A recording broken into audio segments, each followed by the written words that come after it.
Hey guys, I'm back with another video, and today I want to revisit the whole Gillette situation, which caused a kerfluffle a couple weeks ago, and I had already done a video on it. And at the end of that video, I had created had recommended some products if you wanted to move away from Gillette. And one of the products was Supply, which Supply, I believe they were Kickstarter. It was a Kickstarter project, but it was for a new razor blade that used injectable razors. And I actually own one, and I do enjoy using it. Well, I had gotten an email from them today, and before, I hadn't planned on really doing another video on Gillette, but I saw their email, and I want to kind of share it, and they kind of sum up my opinions on the matter pretty well.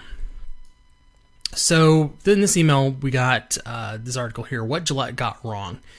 Last week, Gillette launched an advertisement on YouTube called The Best Man Can Be, in which they offer their perspective on modern-day masculinity. The ad has generated very strong reactions on the Twitters, with many customers boycotting the brand indefinitely. What's more, the video is now one of the most disliked videos of all time on YouTube, 1.2 million dislikes and counting. But that's not the whole story. The video is quickly racking up likes and support on social media as well. Advocates for the ad believe that there's nothing wrong with the video that encourages men to be better. And if you have a problem with that, then you're likely contributing to the problem that the video seeks to address.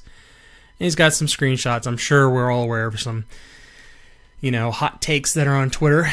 At Supply, we believe the last thing the world needs is another shaving brand weighing in on the debate. That said, we do feel strongly the need to join in on the conversation. A lot has been said about the ad, but the most important point hasn't yet been discussed. In short, we believe that Gillette blew an amazing opportunity to drive home a message that everyone can get behind, and that's the fact that our world needs great men.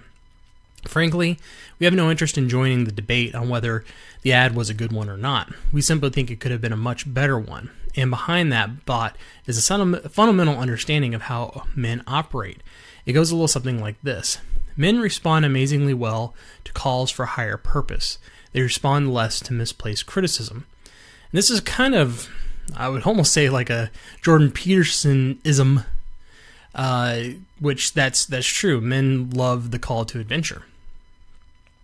That's really general and somewhat vague statement, so please stick with me. I'll explain what I mean.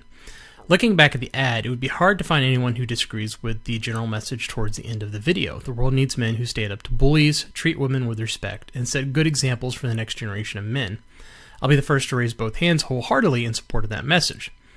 The beginning of the ad is a bit more controversial, but nobody would disagree with the general message it's trying to make as well. Reprehensible behaviors like sexual harassment and bullying must be stopped wherever and whenever they rear their ugly heads. But it's right in the middle of the ad where Gillette screws the whole thing up. After demonstrating examples of disgusting patterns of behavior, Gillette goes on to tell us that they believe in the best of men. In the same breath, they also tell us that some men are already acting in the right way and some men are already saying the right things. Finally, they say that some is not enough, implying that the rest of us need to start saying and doing the things right, or doing the right things. It's as if Gillette is drawing a line in the sand between men who are bullies, harassers, and misogynists, and those that are good fathers, protectors of women, and champions of kindness. They then make the bizarre decision to place some men on the first side, and by definition, most men on the other side. This is where Gillette failed. If you want to motivate a man to be a better version of himself, you don't tell him that he's a piece of trash and that he needs to do better. That works when you're training a Navy SEAL. It doesn't work when you're trying to encourage a man to make the world a better place. If you want to motivate a man, you need to give him a calling of higher purpose. You need to show him what greatness looks like and tell him to achieve that. And believe it or not, a lot of the time he'll step up to the plate. Yes, the ad encourages men to know better, but only after it's spent the majority of the time telling us that most men are disgusting, their implication, not mine. That is the pivotal difference that turned what could have been an amazing ad into a disappointing one. We believe in the opposite approach. We believe that if you want to motivate a man, you show him the way to greatness. We believe in lifting up the men that have accomplished amazing things in this world and encouraging the rest of us to follow suit. We believe in highlighting the stories of men like this. And then some stories like, for example, this Adel Termos, a 32-year-old Lebanese car mechanic and father of two, who sacrificed his life tackling a suicide bomber to save hundreds in a terrorist attack. And it gives some other examples. Like this Jack Swanson, a 7-year-old boy from Texas who gave every penny of his $20 lifetime savings to a local mosque after being vandalized in a hate crime. The stories could go on, but here's the crux of it all. We believe that most men are good, men who are constantly striving to become better men, and we believe that every man deserves a chance to become the best version of himself.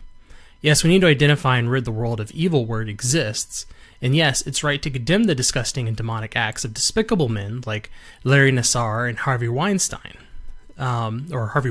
excuse me. But to lump the majority of men into the same category as them is just plain bizarre and frankly not very helpful. Look, we realize this is a complicated topic, and we're just barely scratching the surface of all that's going on in a short 2-minute video, and more importantly, in the culture surrounding it.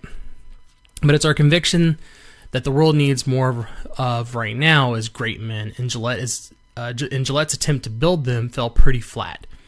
We'll have more to say about this in the coming weeks, but for now, I'll leave you to one of my favorite quotes from author C.S. Lewis, somebody a lot smarter and more eloquent than me.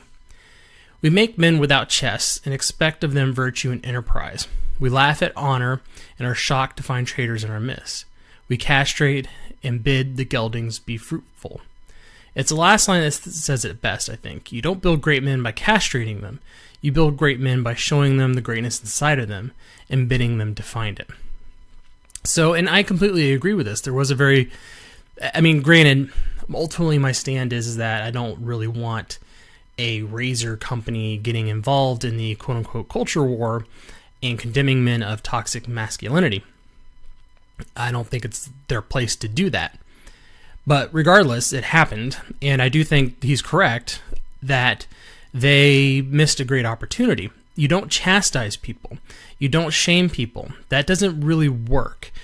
You want to encourage people, and chastising is not an excellent way of encouraging men. So if you're just going to preach to men saying you're a terrible piece of crap, then they're not going to want to engage with you. We saw this. We see that in the political discourse now, that if you don't agree with the progressive agenda, then you are a terrible person. If you are wearing a MAGA hat, then you are you're part of the KKK now, the new KKK. So it's pretty terrible times that we're in, where shaming is the tactic, especially that the left wants to use to shut down people and to chastise people. And ultimately, I believe that's why we have a current emergency among men, young men especially. What do they call it? The crisis of masculinity, where men don't know how to be masculine, and they don't know how to place themselves in the world, and they don't really see that call to adventure because they're being told by everybody above them that they are terrible, that they're privileged, that they should feel guilty, and it is having a dire psychological effect on men. So I believe Supply, they have an excellent product, and I have actually spoken with the owner before. He helped me with some customer support issue, and they're an excellent company. They're super nice, and their story is actually very, very great.